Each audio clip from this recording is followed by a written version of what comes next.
Hey everyone, do you or someone you know possibly have emphysema? What about COPD? Any type of lung condition where you just feel shortness of breath or not able to get your full breath, or you feel like you just can't run as long or as far as you did? Have you been told that you just have to live with it, that you just can't, there's no possibility of healing, or we don't know what's wrong with you, or are you faking it? One of those things. So many times people tell me that and it breaks my heart. I'm here to tell you, this month is National Pulmonary Fibrosis Month. And what that means is National Scar Tissue in the Lungs Month. So I'm here to tell you that, if you have been told that, if you have been experiencing something like that, there can be help. Okay, I've seen this time and time again. I've had people who have been written off by every type of doctor out there all of a sudden get the results. So if at any point you want to download our free energy report, please click on the link below that I'll put in the body of this text, and you can get started on that, or you can contact me personally and we can talk. Okay, so just a little bit about pulmonary fibrosis. Again, what that means is scar tissue in the lungs. So a little bit about healing. The brain controls all healing. There is no other system that controls healing. The brain controls the healing. How does it communicate that? Through the spine. So if there's an interruption, there's an interference in there, if there's tension in there, your body will not be able to heal. When it's not able to heal, guess what happens to tissues? They turn into something else. Soft tissues turn into hard tissues turn into bone, and so on and so forth, or some varying degrees. So we have 52 trillion cells in our body. Every single one of those cells is controlled by the brain 3 to 9 times. Can you believe that? 3 to 9 times on 52 trillion cells.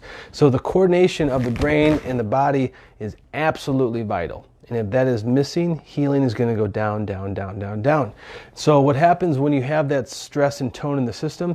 Your head goes forward, okay? It weighs more, it puts pressure on the lungs, it compresses the lung, especially the upper lobes of your lungs. It causes tension in the back. So if your head goes, every inch it goes forward, it weighs an additional 10 pounds. Guess what that's doing to the pressure on your heart? What is that doing to the nerves and the ability to heal in your lungs? Things are going to change. Soft tissues are going to turn into hard, okay? And if you're getting a quarter of less oxygen each breath, guess what? You're prematurely aging. You're getting older with each breath. Nobody wants that. Okay, so oxygen is so important for healing, so important to beat cancer, so important for a healthy immune system.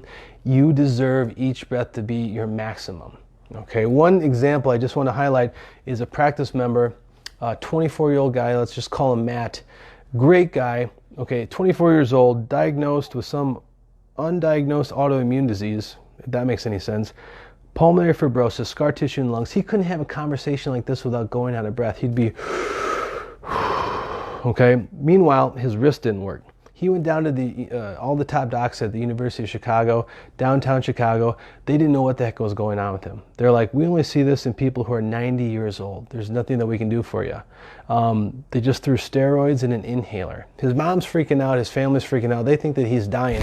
So he's on all these prayer lists to all these different churches in Chicago praying for an answer. Okay, now his sister was under my care at the time. And she's like, do you think you can help my brother? I'm like, let's check him out, bring him in. So I was the first one to take an x-ray of his nervous system, and what we found out was his bones were all over the place, and why that happens is that the bones follow a stressed out tone.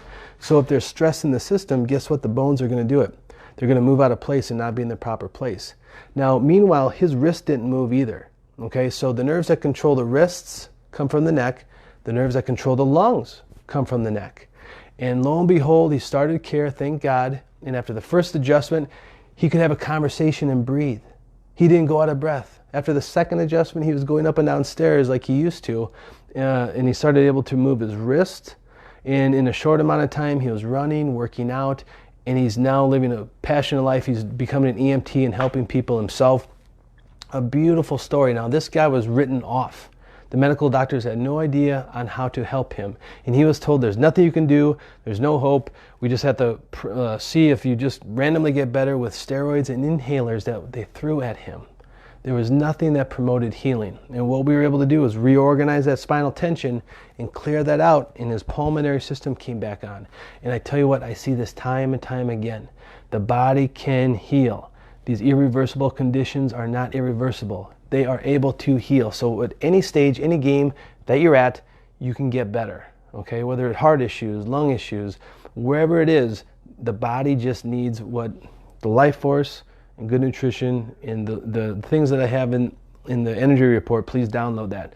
But again, the body can heal. So please send this to family, friends, anybody that has been told that they can't heal or there's no hope.